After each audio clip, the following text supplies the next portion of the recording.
제 시험이 얼마 안 남았는데 코로나19가 지금 또 재확산 기로에 있습니다. 여러분들 건강 특히 주의하시고요. 저도 뭐 강의 22년 하면서 마스크 끼고 오늘 처음 강의합니다. 마스크 끼고는. 지금 정부 지침이 3단계까지도 올릴 수 있다고, 격상할 수 있다고 하는데 그러면은 거의 10명 이상 모임 못 합니다. 그래서 여러분들 특히 건강 주의하시고요. 그 다음에 9월 달부터는 동형 모의고사 책이 나옵니다. 동형 모의고사. 동형 모의고사라는 건 실제 시험하고 똑같다는 이야기죠. 그래서 2차 과목은, 특히 2차 과목은 이 동형 모의고사하고 이제 또 문제 100선 이런 게 나오게 되는데, 이런 것만 해도 충분히 80점 이상 받을 수 있습니다. 2차 과목은.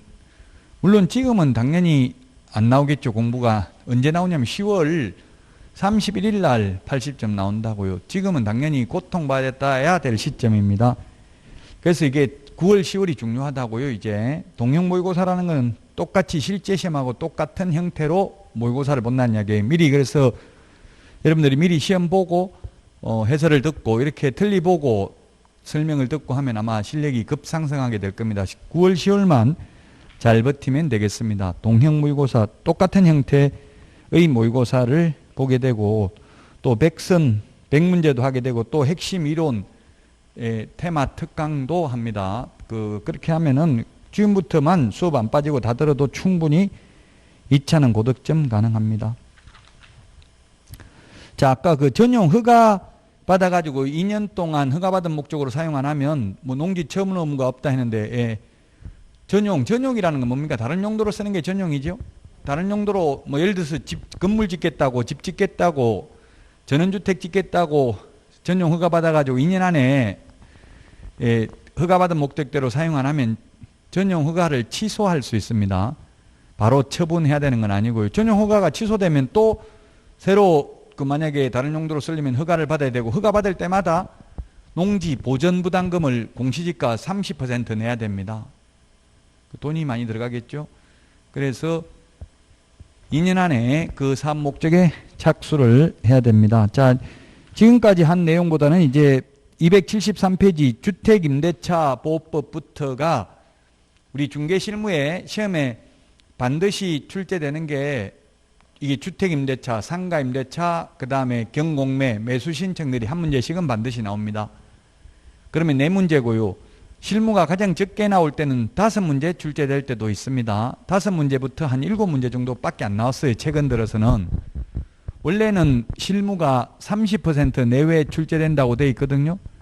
근데 그 30% 내외가 원래는 부동산 거래 신고 등에 관한 법률을 제외하고인데, 현실적으로는 공인중개사법이 28문제, 부동산 작년에를 기준으로 하면 부동산 거래 신고 등에 관한 법률이 7문제, 그리고 이 중개실무가 5문제 정도밖에 안 나왔습니다. 작년에는. 그래서 지금 이 주택임대차보호법부터는 민법에도 반드시 출제되죠.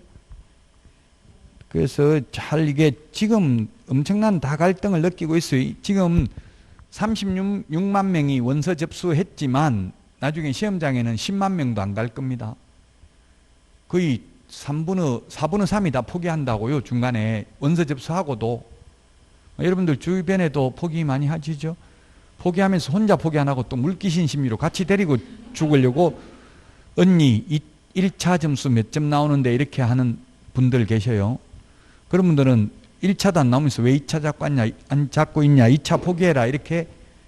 여자분들은 그런 목선을 깔고 말을 하더라고요. 남자들은 보통 그냥 단순하게 말하는 경향이 있고요. 그래서 절대 포기하지 마시라고요. 원서 접수했다면.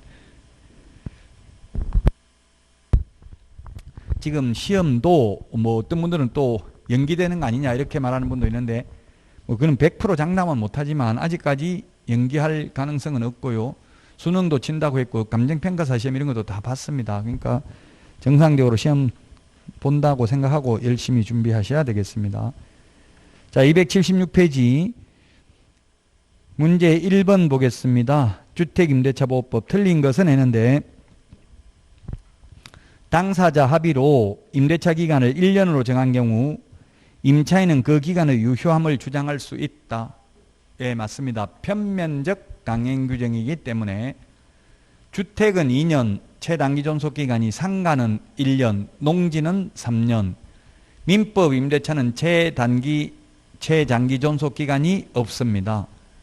민법 전세권은 건물에 대한 전세권 최단기 존속기간 1년이고요. 최장기는 10년입니다. 민법의 지상권 최장기는 없고요. 최단기 존속기간이 경고한 건물은 30년, 목조 건물은 15년, 공작물은 5년이 되겠습니다. 그래서 제가 프린터 최단기 존속기간 이행강제금 비교한 거 내드렸으니까 꼭 좀 정리하셔야 되겠고요. 자, 그 다음에 2번 주택의 미등기 전세계약에 관하여는 주택임대차보호법을 준용한다. 예, 우리 흔히 동네말로 하는 전세는 채권적 전세, 즉 등기된 전세권이 아닌 경우는 주택임대차보호법을 적용합니다. 우리 흔히 임대차 계약을 우리 동네에서는 그냥 전세라고 부르죠.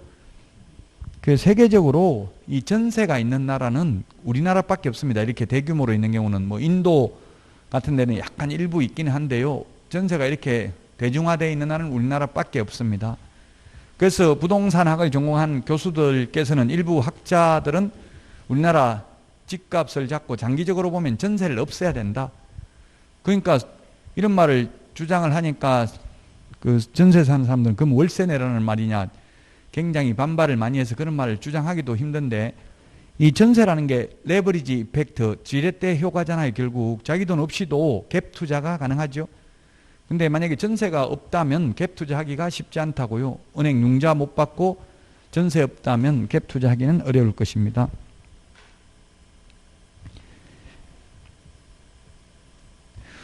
지금 아마 집값이 대부분 학자들이 폭락할 걸로 보고 있어요. 내년 그 다음 2년 안에. 근데 지금 텔레비전 나오는 건 폭락한다 이런 건 안 나오고 전부 다 계속 오를 거다 이런 주장만 하는 사람들만 텔레비전에 나온다고요. 왜냐하면 그 지금 언론들도 진실을 방송 안 하는 경우도 있어요. 자, 광고주 눈치도 봐야 되고 그러니까. 왜냐하면 지금 취득세 2주택 8%, 3주택 12%, 법인은 12%잖아요. 취득세. 그 다음에 내년 이제 6월 1일 종부세 최고 세율이 6%죠. 법인인 경우는 3%, 6% 단일 세율입니다. 2주택 이하는 3%, 3주택 이상은 6%, 조정지역에 2주택 이상이면 6%입니다. 그럼 6% 종부세 내면은 그냥 20년만 가지고 있으면 20억짜리 가지고 있으면 세금으로 다 낸다고요. 거의 1억 정도 세금 내야 돼요. 다주택자는. 1억을 1년에 세금 내면 아마 버티기 쉽지 않을 수도 있어요. 그 지금 취득세는 세율이 중요하고요. 취득세는 올해부터 반영되죠. 양도소득세와 종합부동산세는 반영이 안 되고요. 1주택자는 여전히 1%에서 3%잖아요. 취득세. 6억 이하인 경우는 1%, 6억부터 9억까지는 2%, 9억 초과는 3%. 물론 6억부터 9억까지는 비례세율이죠. 비례세율. 무조건 일률적으로 2%는 아니고요. 금액에 따라 차등 부과됩니다. 그 취득세는 세율이 중요하다고요. 자, 그래서 2번 또 맞고요. 3번 또 보면은 맞습니다. 주택임대차보호법에 따라 임대차 계약이 묵시적으로 갱신된 경우 임차인은 언제든지 해지 통지를 할 수 있고, 해지 통지를 하면 3개월이 지나면 효력이 발생합니다. 주택 상가는 3개월 지나면 효력이 발생합니다.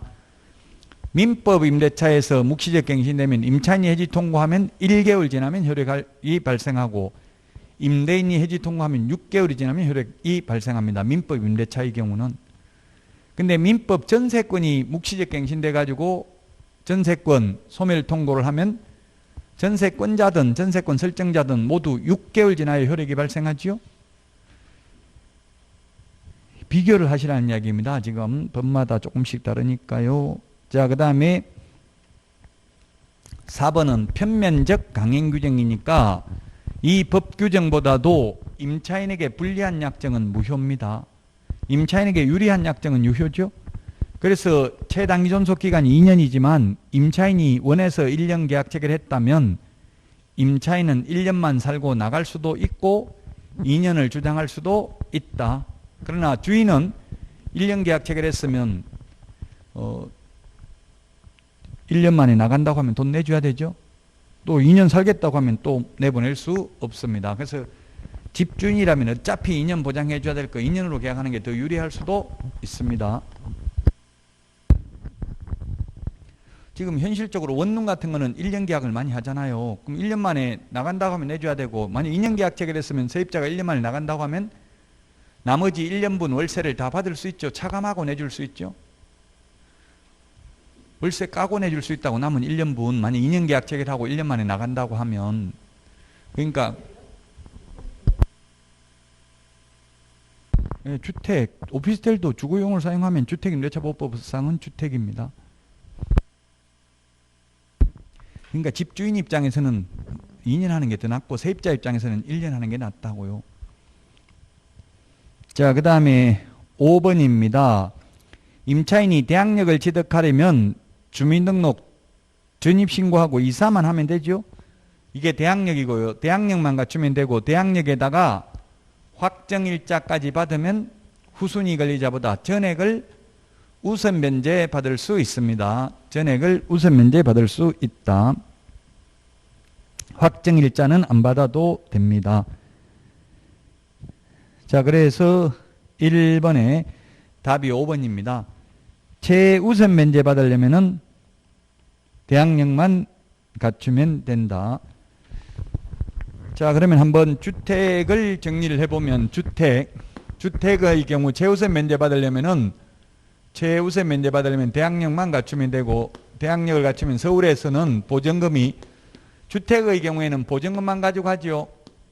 월세는 계산하지 않습니다. 보증금이 1억 1천만 원 이하인 경우에 그 30%가 아니라 나누기 3을 해가지고, 나누기 3을 해서 만큼, 나누기 3을 해서 100만 원 단위로 절상을 해서 최우선 면제 받습니다. 그러면 3,700만 원까지 100만 원 단위로 절상하면 최우선 면제 받고요. 그 다음에 과밀억제권역의 경우에는 1억 원 이하인 경우 나누기 3을 해서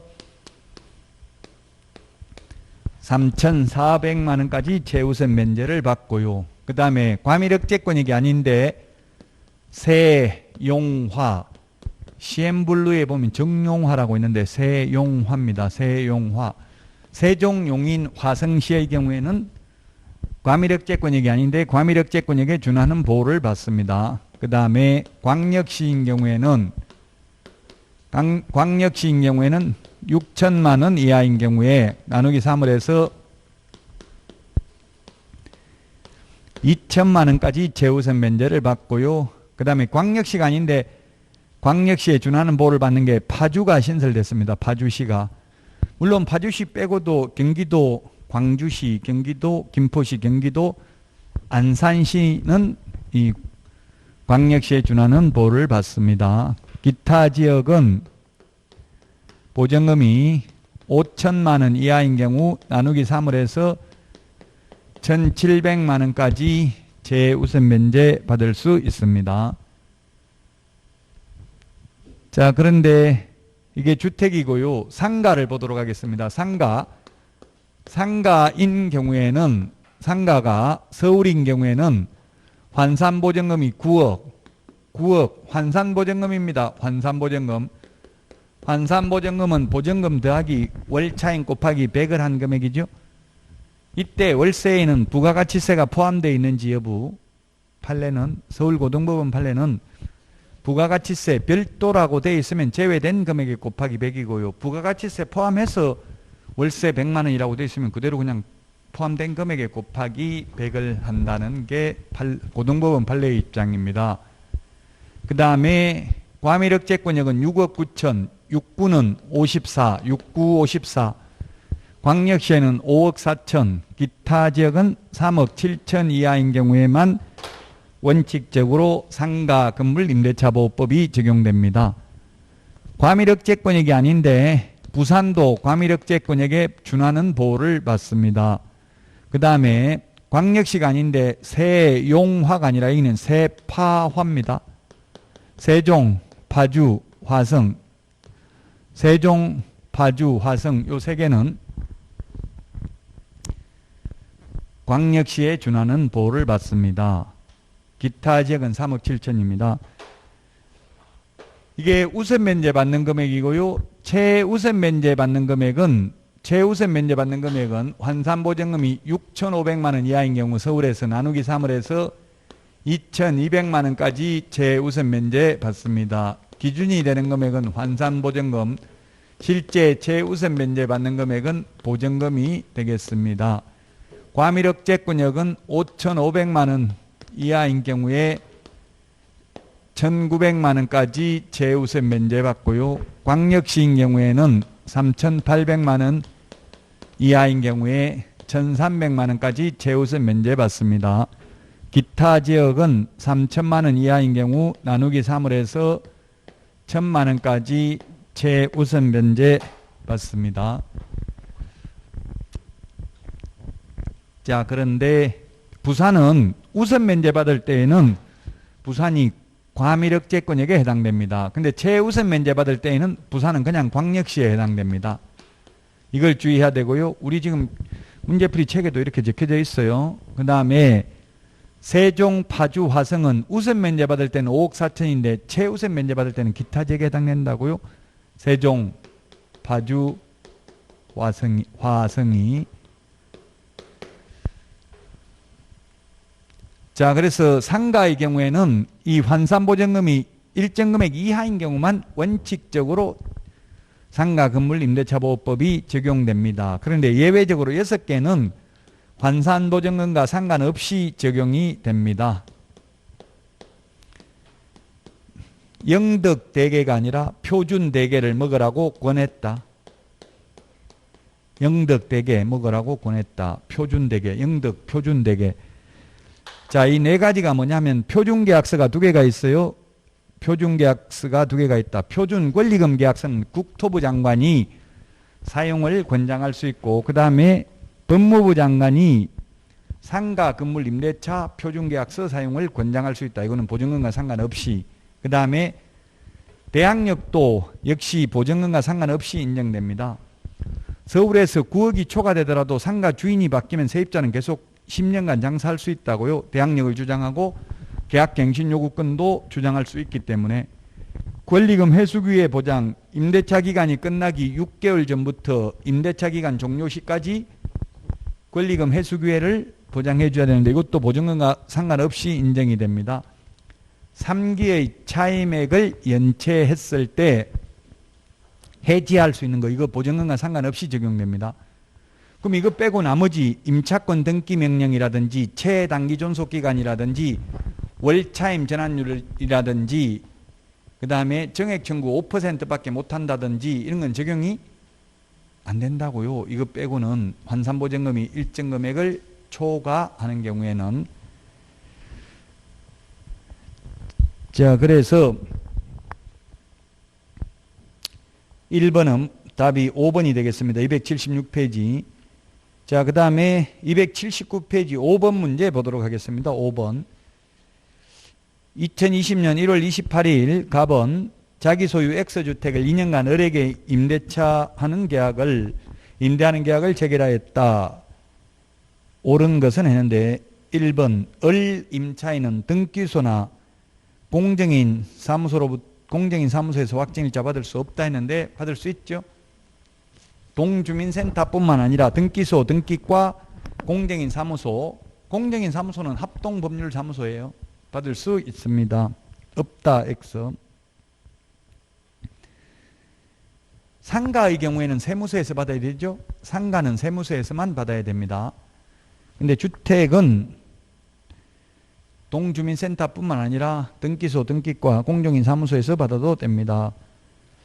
2번 을 임차인이 X주택의 일부를 주거 외의 목적으로 사용해도 적용이 됩니다. 일부가 주거 외의 목적으로 사용해도 적용된다. 주택임대차보호법이나 상가 건물 임대차보호법에서 주택인지 여부는 실제 사용 용도입니다. 그래서 오피스텔도 이제 주택으로 사용하면 주택이 되겠습니다. 세법에서 1가구 2주택이라고 했을 때 2주택 이제 내년 1월 1일 이후 취득하는 오피스텔도 주거용 오피스텔도 주택입니다. 주택수에 산정된다고요. 그래서 이제 전입신고 못하고로 할 수도 있겠죠. 못하고로 해도 세입자는 해버리면 끝이에요. 왜? 법령에 위반된 약정은 강행법규 위반으로 무효입니다. 주민등록법에 주민등록 옮기게 돼 있거든요. 한 달 이상 생활의 본거지로 삼는 경우. 그 이제 오피스텔 투자 가치 별로 없다는 이야기죠. 보통은 주택으로 다 사용하잖아요. 대부분. 그 재산세 과세대장에 주택으로 과세되면은 그건 주택으로 인정됩니다. 그러면은 취득세, 취득할 때 내는 게 아니라 오피스텔은 취득할 때는 업무용으로 사용할지 주택으로 사용할지 모르잖아요. 그러니까 나중에 더 추가로 징수된다고요. 만약 주택으로 사용하면. 자, 그 다음에 3번. 임대차 계약이 묵시적으로 갱신된 경우 갑이 임대인이죠. 주인이죠. 주인이 언제든지 해지 통지할 수 없고요. 임차인이 언제든지 해지 통지할 수 있고 임차인이 해지 통지하면 3개월이 지나면 효력 발생한다고 했습니다. 묵시적 갱신돼도 쉽게 말하면 자동 연장돼도 또다시 세입자는 나가고 싶으면 해지 통보하면 3개월 지나면 나갈 수 있다. 주인은 못 내보낸다. 또 2년 보장해 줘야 된다. 4번 경제사정의 변동으로 약정한 차임이 과도하게 되어 적절하지 않는 경우 임대차 기간 중 을은 그 차임의 20분의 1의 금액을 초과하여 감액을 청구할 수 없다 했는데 정감 청구할 수 있는데 정액은 5% 상한선이 있지만 감액은 상한선이 없습니다. 그래서 IMF 때 5% 초과해서 감액 청구한 경우도 있었습니다. 감액 청구는 상한선이 없고 정액 청구만 5% 상한선이 있다. 그래서 4번 틀렸고요. 5번 임대차 기간에 관한 분쟁이 발생한 경우 갑은 임대차 분쟁조정위원회에 조정을 신청할 수 있다. 예, 조정 신청할 수 있습니다. 주택임대차 분쟁조정위원회, 상가건물임대차 분쟁조정위원회가 똑같아요. 제가 위원회 4개 비교하는 프린트 내드렸어요. 공인회사 정책심의위원회, 그 다음에 공제운영위원회, 주택임대차위원회, 주택임대차 분쟁조정위원회 4개 위원회가 있는데 주택하고 상가하고는 똑같습니다. 모든 게 똑같은데 다만 차이점이 상가의 경우에는 권리금에 대한 분쟁을 조정할 수 있는 게 그거 하나만 차이가 나요. 나머지는 똑같습니다. 답 5번이 되겠습니다. 6번 280페이지 6번입니다. 옳은 것은 했는데 1번 미등기 전세도 준용된다고 아까 나왔고요. 그 다음에 2번 적용되지 않는다 해서 1번 틀렸고 2번 임차권 등기 명령의 집행에 따른 임차권 등기가 끝난 주택을 그 이후에 임차한 임차인은 보증금 중 일정액을 다른 담보물권자보다 우선 면제, 우선하여 변제, 우선 면제라고 되어 있는데 이게 최우선 면제입니까? 우리 흔히 말하는 최우선 면제, 우선 면제 이런 말 하죠? 이게 최우선 면제입니까? 아니면 우선 면제입니까? 이게 최우선 면제라는 뜻입니다. 시험에는 최우선 면제라고 안 나오고 이렇게 나옵니다. 법조문에는 최우선 면제라는 말은 없어요. 학자들이 쓰는 말이 최라는 말은 다른 담보물권자보다 우선 면제, 소액 임차인 우선 면제, 법 8조에 의한 우선 면제가 최우선 면제고요. 최우선 면제는 대항력만 갖추면 되고 다른 담보물권자보다 전액을 우선 면제받는 게 아니라 소액 임차인, 즉 서울에서 1억 1천만 원 이하인 경우에 3,700만 원까지만 최우선 면제받죠. 서울에서 1억 1천을 초과하면 한 푼도 최우선 면제는 못 받습니다. 여기다가 확정일자 받으면 전액을 다른 후순위 권리자보다 우선 면제받을 수 있죠. 이거는 해석상 최우선 면제라는 뜻입니다. 2번은 안 됩니다. 최우선 면제 못 받습니다. 임차권 등기 명령을 해놓고 방을 비워놨다 하더라도 임차인이 그러면 2명한테 최우선 면제 해줄 수는 없잖아요. 등기하고 나간 사람도 최우선 면제 받잖아요. 근데 또 새로운 사람 최우선 면제 해주면 방 한 칸에 2명을 최우선 면제 해줘야 되겠죠. 그래서 최우선 면제는 등기되어 있는 집에 새로 들어온 사람은 못 받고 다만 새로 들어온 사람도 자기보다 후순위보다 우선 면제는 받을 수 있습니다. 여기서는 이게 최우선 면제라는 뜻이고요. 그 다음에 3번 임차인이 상속인 없이 사망한 경우 그 주택에서 가정공동생활을 하던 사실상 혼인관계에 있는 자는 임차인의 권리와 의무를 승계한다. 맞습니다. 우리 시험 범위에 들어가는 것 중에서 사실혼이 보호되는 것은 주택밖에 없습니다. 상가 적용 안 되고요. 우리 부동산 실명법에서도 보면 배우자 특례라는 게 있잖아요. 배우자 종중, 종교단체의 경우 조세포탈, 강제집행의 면탈, 법령상 제한의 회피를 목적으로 하지 않는 경우에는 명신타약정이 유효하며 처벌하지 않죠. 이때 배우자는 법률상 배우자만 해당되고 사실상 배우자, 사실혼 관계에 있는 자는 해당되지 않습니다. 민법에서 사실혼 상속이 안 됩니다. 그러나 주택임차권은 승계가 됩니다.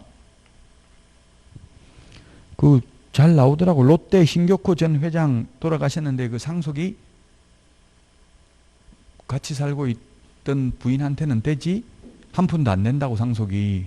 왜? 사실혼이 아니기 때문에 그렇죠. 부인은 사실혼 아니에요. 법적으로는 불륜이라고요. 왜? 사실혼은 배우자가 없을 때만 사실혼이 가능하다고요. 배우자 있는 사람하고는 사실혼 안 되죠. 일부 일체제이기 때문에 혼인의 의사 합치가 있어야 됩니다. 근데 두 사람하고 혼인할 수 없으니까 혼인 의사의 합치가 없다고 봅니다. 유부녀나 유부남하고는 사실혼이 안 된다고요. 법적으로는. 우리 동네 말로는 그냥 뭐 같이 살면 무조건 사실혼이다 이런 말 하죠. 사실혼이 되려면 혼인 사실의 객체가 존재하고 혼인 의사의 합치가 있어야 됩니다. 같이 살림한다는 것은 혼인 사실의 객체는 존재하는 겁니다. 근데 혼인할 의사가 속마음이 없다는 이야기예요. 진짜 혼인할 마음이 있으면 뭐라고 해야 돼? 그분 정리하고 오세요. 이렇게 해야 돼. 여러분한테 누가 와서 당신만 사랑한다. 사실혼하자. 이러면 그렇게 나를 사랑하면 그분은 그럼 정리하고 오세요. 즉 이혼하고 오라고 해야 돼. 이혼 안 한 상태에서는 그건 불가능해요. 사실혼이.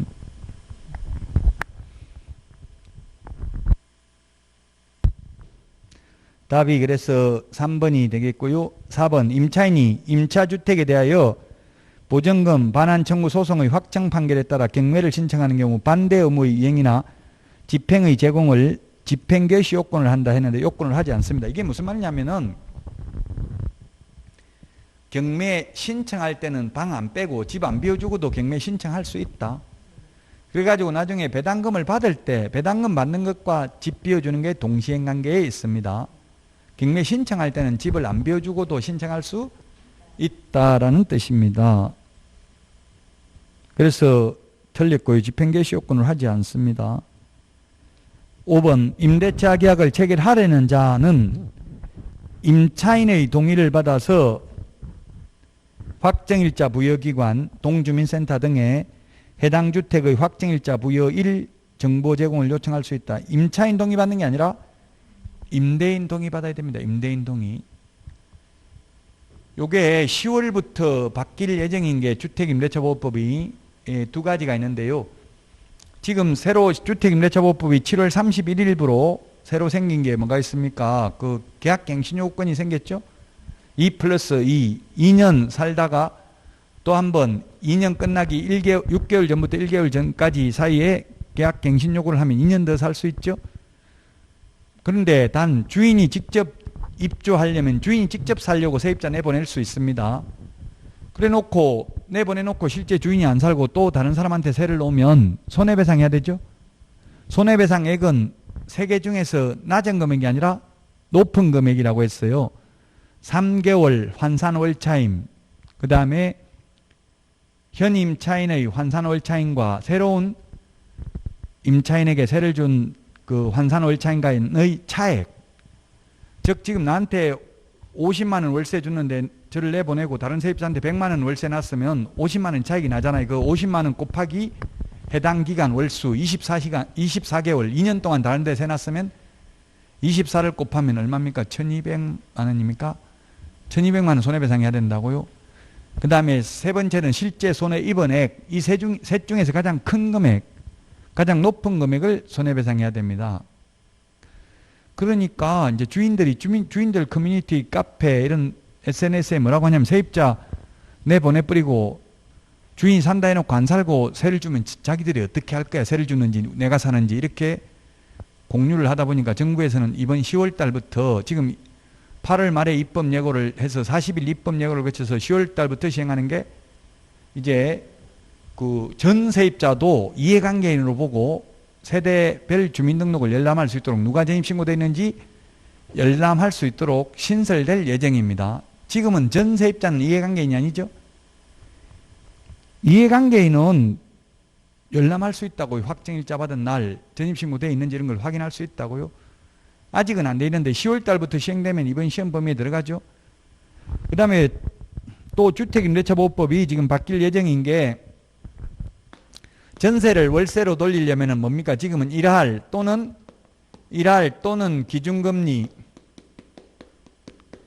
기준금리 더하기 3.5%잖아. 이 둘 중에서 낮은 비율을 초과할 수 없죠. 1할은 10%니까 기준금리가 0.5%니까 이게 4%, 10% 하면 4%죠. 지금 월세로 돌리는 게 4%라고요. 지금 현재는 이게 바뀔 예정이라고. 얼마로 바뀌어요? 2.5%로 바뀐다는 말은 이 3.5%가 2%로 바뀐다는 이야기예요. 뉴스에 나오는 거 봤죠? 이게 10월 달부터 시행될 예정이에요. 그럼 시험 범위에 들어간다고요. 2% 더하기 2.5%, 0.5% 하니까 2.5%라고요. 그 이유가 지금 주담대 주택담보대출금리가 2.49%래요. 그럼 월세로 돌려봐야 별 소용없다고. 은행 이자나 똑같다는 이야기예요, 이제. 그래서 월세로 못 돌리게 하려고. 왜냐하면 주인들이 그러면 세입자 내보내는 방법 월세로 돌리면 된다 이런 걸 자꾸 공유하니까 정부에서 또 그걸 막는 거예요. 못하게. 뭐 해도 되는데 별 실익이 없다는 얘기. 이제 은행 그 돈 이게 자꾸 월세로 돌리는 이유는 은행 금리가 낮으니까 월세 받아가지고 이자 주고도 돈이 남으니까 자꾸 돌리는 거잖아요. 이제 별 실익이 없도록 만들었다는 이야기예요. 지금 현재는 3천만 원을 전세로 받다가 이걸 월세로 돌리려면 기준금리 0.5% 더하기 3.5% 하면 4%잖아요. 그러면 3, 4, 12 얼마입니까? 1년에 120만 원이고요. 1년에 120만 원 나누기 12달 하면 한 달에 10만 원 받을 수 있다고. 10만 원. 지금 현재는 월세를 3천만 원을 월세로 돌리면 지금은. 근데 이제 2.5% 이게 3.5가 2.2%로 바뀌면 2.5% 하면 훨씬 더 낫겠죠. 2.5%는 계산기 없이는 계산하기 힘들겠네요. 뭐 이거 10만 원보다는 훨씬 적을 거 아니에요. 지금 몇만 원밖에 안 된다고요. 지금. 그래서 이 두 개가 주택임대차보호법 바뀔 예정이고요. 예, 9월 동영모의고사에서 제가 주택임대차보호법 이거 계약갱신요구권과 관련된 문제 3문제 내놨어요. 그 3문제 동영모의고사에도 내고 백선에도 내놨으니까 풀어보시면 충분히 다 맞출 수 있을 겁니다. 우리 지금 교과서에서는 반영되진 않았어요. 왜냐하면 7월 31일부로 법이 개정 시행되기 때문에 그렇습니다. 자, 6번 문제는 답이 3번입니다. 3번. 자, 그 다음에 282페이지 8번 문제 보도록 하겠습니다. 8번. 틀린 것은 했는데 기억. 임차인이 주택의 인도와 주민등록을 마친 날과 제3자의 저당권 설정 등길이 같은 날이면 임차인은 저당권의 실행으로 그 주택을 취득한 매수인에게 대항하지 못한다. 예, 맞습니다. 저당권은 당일날 효력이 발생하지만 주민등록 전입신고는 마친 다음날 대항력이 생기죠. 그래서 저당권자가 먼저 배당을 받고 또 대항할 수도 없습니다. 방 빼줘야 된다고요. 경매에 있어서는 임차인은 선순위 담보물권자에게는 대항할 수 없습니다. 그래서 기억은 맞고요. 니은 임차인이 임차권 등기를 통하여 대항력을 가지는 경우 임차주택의 양수인은 임대인의 지위를 승계한 것으로 본다. 맞습니다. 새 집주인은 집주인이 바뀌어도 보증금 바뀐 주인이 내줘야 되죠. 다만 이 승계되는 것을 원하지 않는 임차인의 경우에는 승계된 것을 안 날로부터 상당한 기간 내에 이의를 제기함으로써 승계된 구속으로부터 벗어날 수도 있습니다. 세입자는. 그러나 원칙적으로 승계됩니다. 맞고요. 디귿 소액 임차인의 최우선 면제권은 이게 최자는 말 빼더라도 소액 임차인 했기 때문에 이건 최우선 면제라는 의미죠. 1억, 서울에서 1억 1천만 원 이하인 경우 3,700만 원까지. 최우선 면제권은 주택가격의 3분의 1이 아니라 2분의 1까지만 인정이 된다. 그게 무슨 말입니까? 예를 들면 세입자가 광역시에 2천만 원짜리 세입자가 20명이 있습니다. 2천만 원짜리가 20명이 있으면 얼마입니까? 방이 2개, 다가구는 방 19개 이하여야 하는데 불법으로 증축해가지고 더 많이 있는 경우도 있죠. 그럼 계산하기 좋게 20개라고 보면 얼마입니까? 이게 보증금만 해도 4억입니다. 다가구 주택 방 한 개에 전세 2천만 원 이렇게 될 수 있다고요.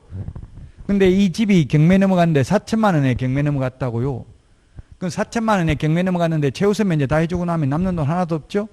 그러면 경매 신청한 사람 받을 돈이 없겠죠. 그래서 이런 경우는 2분의 1인 2억만 떼준다고 2억만 최우선 면제 받을 수 있다고. 그럼 2억이 20명이니까 2천만 원씩 다 못 받고 1천만 원씩 밖에 못 받을 수도 있다 이 말이죠. 항상 최우선 면제를 다 받을 수 있는 게 아니라 매각대금의 2분의 1 범위 내에서만 최우선 면제 받을 수 있습니다. 3분의 1이라고 해서 X고요. 그 다음에 리얼. 주택임대차 계약이 묵시적으로 갱신된 경우 임대인은 언제든지 임차인에게 해지 통지할 수 있다. 임대인이 아니라 임차인이 언제든지 해지 통지할 수 있고 몇 개월이 지나면 효력이 발생한다. 3개월 지나면 효력이 발생합니다. 그래서 3번이 정답이 되겠습니다.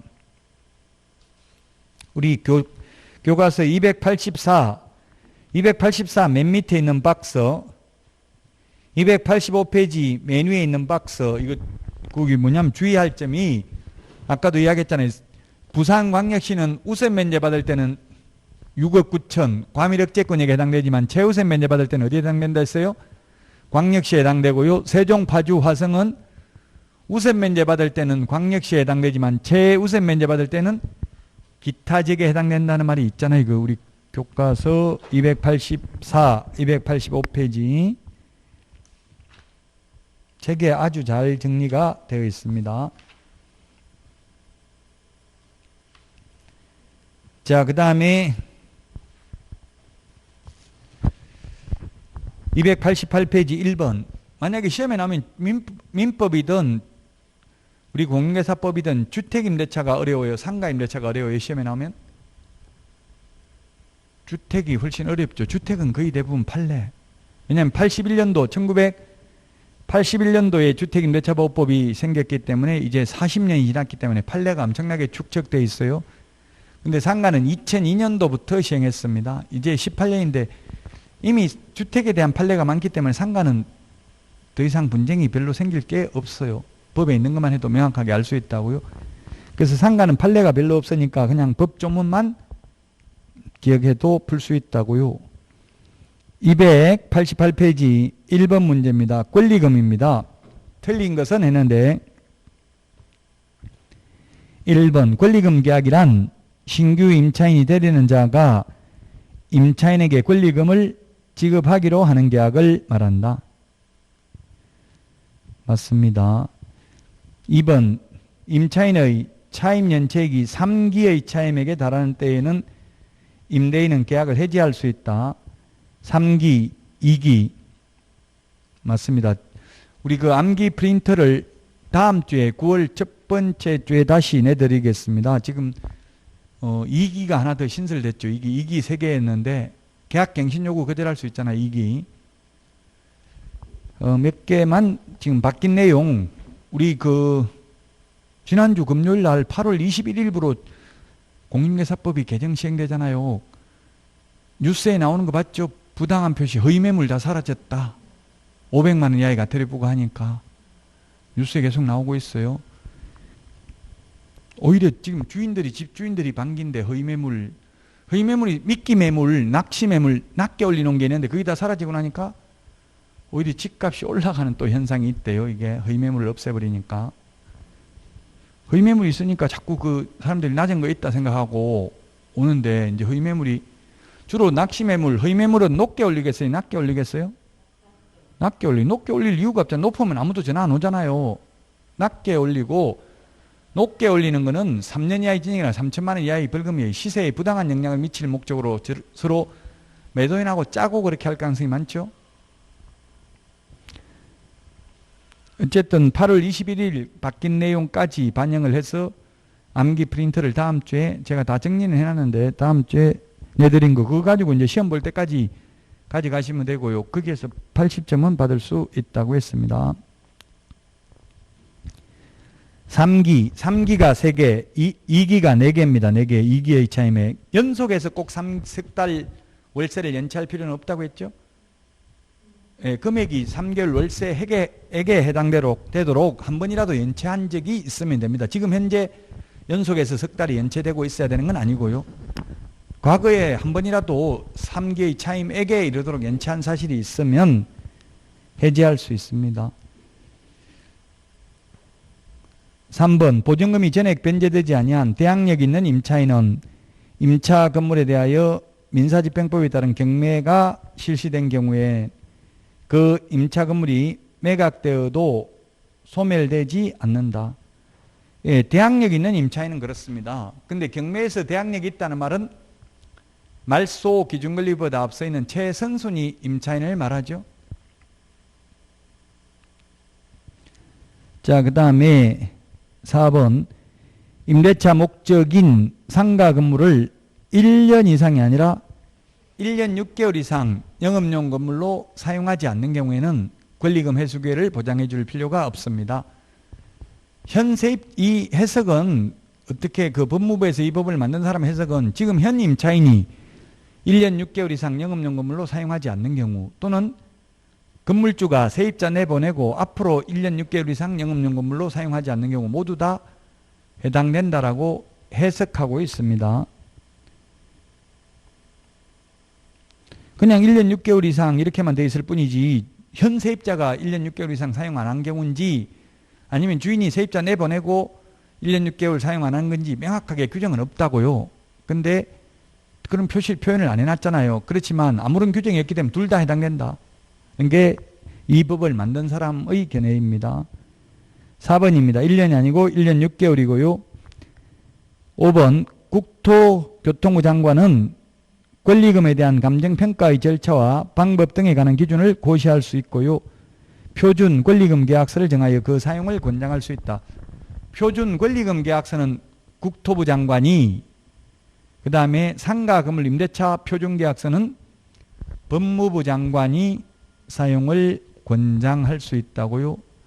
이거는 금액과 상관없이 적용된다고 했죠. 모든 상가에 대해서 환산보증금 일정 금액을 초과하더라도. 289페이지 2번 보겠습니다. 서울에서 5천만 원, 월차임 100만 원. 서울이라는 말은 없네요. 서울이라는 말 없죠. 옳은 것은 했는데 임차인의 계약갱신 요건은 전체 임대차 기간을 포함한 최초 임대차 기간을 포함한 전체 임대차 기간이 5년이 아니고 10년을 초과하지 않는 범위 내에서 행사할 수 있고요. 그 다음에 2번 차임 정액 청구가 인정되더라도 5%까지만 올릴 수 있다는 이야기죠. 5%까지만. 5%면 5천만 원에 5%면 5만 원까지 올릴 수 있고요. 또 월세는 월세에서 또 월세에서도 5% 올릴 수 있습니다. 만약에 월세로만 올리려면 보증금을 월차임 전환율로 전환해가지고 올리면 되고요. 그래서 어쨌든 여기에 출제의 취지는 5천만 원이 5%니까 얼마예요? 5%, 5천만 원에 5%면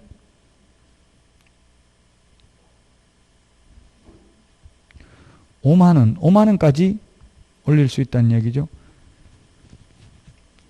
9만 원이 아니고. 네? 뭐라고요? 이게 5천만 원이 아니라 100만 원, 100만 원에 월세, 이게 조금 이 문제는 기출문제인데 좀 부적절해요, 문제가. 100만 원에 5%인가 5만 원만 올릴 수 있다는 이야기지. 또 보증금은 보증금대로 올릴 수 있어요. 5천만 원에서 5%. 5천에 5%면 250만 원 따로 올릴 수 있겠네요. 그럼 250만 원으로 안 올리고 그걸 월세로 전환해 가지고 올릴 수도 있어요. 이게 굉장히 복잡한데 이게 올리려면 그러면 이게 렌트홈에 들어가면은 이게 계산하는 게 나와요. 렌트홈.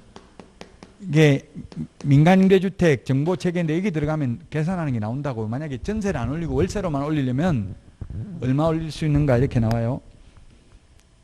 어쨌든 이 취지는 그 월세만 계산했네요. 월세 100만 원이니까 9% 올릴 수 있는 게 아니고 5%만 올릴 수 있다. 이런 취지로 낸 거예요.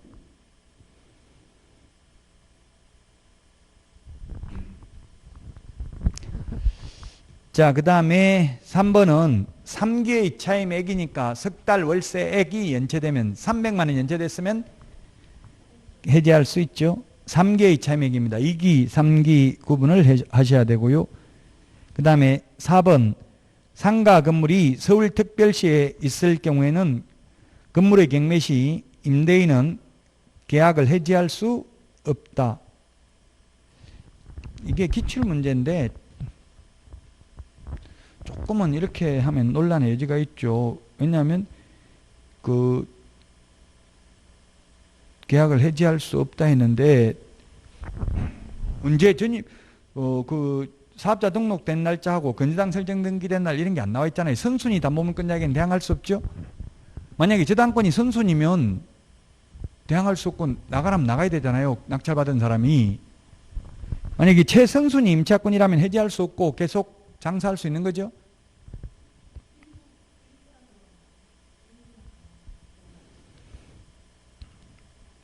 우리 4번에 해설해 보면 4번 해설에 상가 건물이 서울에 있을 경우 9억 원까지는 적용되므로 건물 경매 시 임대인은 계약을 해지할 수 없다. 옳은 지문이다 했는데 이거는 해설은 조금 부적절해요. 지금 여기 적어놨잖아요. 여기 대항력. 대항력은 금액과 상관없이 대항력 주장할 수 있어요. 9억 초과에도 주장할 수 있다. 9억까지만 주장할 수 있는 게 아니고 9억 초과에도 주장할 수 있는데 단 경매 시에는 이게 선순위 담보물권자에게는 대항할 수 없다고요. 그래서 지문에 선순위 담보물권이 언제인지 그 사업자 등록한 날짜가 언제인지 이런 게 규정되어 있지 않기 때문에 약간은 논란의 여지가 있다 이 말이에요. 금액과 상관없이 대항력은 주장할 수 있어요. 해설은 9억까지만 대항력 주장할 수 있다는 취지인데 그건 아니라고요. 9억 초과더라도 이 표준 대개 권해 이거는 적용된다고. 이게 옛날에는 9억 초과하면 대항력 주장을 못했어요. 옛날에는. 이 기출문제가 출제될 때는 못했을 수도 있겠네요. 근데 지금은 이게 뭐 옛날에 서울에 궁중족발인가 이런 게 문제가 됐었잖아요. 이게 주인이 바뀌어가지고 다 내보내버리고 그 새로운 세입자들한테 권리금 받고 이런 식으로 해서 사회 문제가 되다 보니까 지금은 이 6개는 금액과 상관없이 대항력은 주장할 수 있다고요. 단 문제는 여기에서는 지금 경매니까 경매에서는 선순위 담보물권자에게는 대항할 수 없다고요. 그 지금 이게는 담보물권이 선순위인지 임차권이 선순위인지가 안 나와 있잖아요. 순서가. 그래서 다툼의 여지는 있지만 만약에 임차권이 선순위라면 해지할 수 없고 계속 대항력을 주장할 수 있습니다.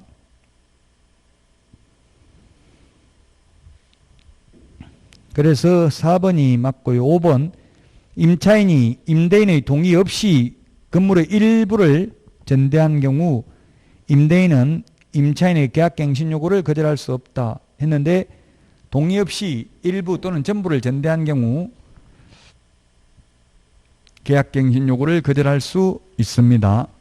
계약갱신 요구 거절 사유가 8가지가 있고요. 우리 암기 프린트에는 54번에 있는데 8가지가 있습니다. 상가는 8가지가 있고 주택의 경우에는 9가지죠. 상가는 주인이 직접 장사한다고 세입자 내보낼 수 없잖아요. 근데 주택의 경우에는 주인이 직접 살겠다고 내보낼 수 있는 게 하나 더 있다고요. 9가지. 주택이 계약갱신 요구를 거절할 수 있는 것은 9가지입니다. 자, 여기까지 하고 쉬었다가 하도록 하겠습니다. 문제, 서론 문제 풀어보시기 바랍니다. 빨리.